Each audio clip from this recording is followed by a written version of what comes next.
I'm going to be replacing the Serpentine belt on a 2011 BMW X3 3.0 liter.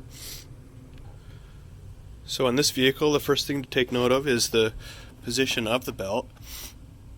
So you can see there's the belt tensioner.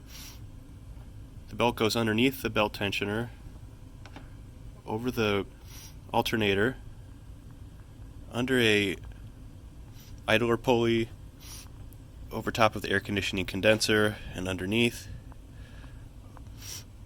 From there it goes under the crankshaft pulley, and then back underneath the belt tensioner.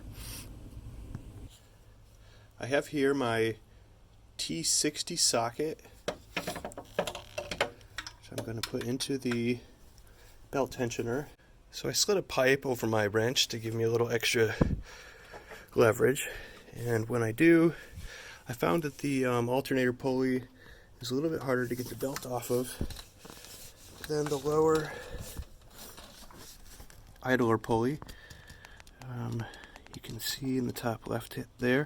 I'm just going to slide it off there because there aren't any grooves. So I've got my new belt here from AC Delco. You can see the part number there. Okay, now that I've routed the belt where it needs to go, I'm going to go ahead and apply tension to the belt tensioner, or release tension, you could say, and then try to pull this belt over top of the alternator last as I'm relieving tension with my wrench and the pipe over top of that. So now that I've got it on, I'm careful to make sure that all 5 grooves are properly aligned. And now you can see the new belt is on there, properly routed and installed. Thanks for watching.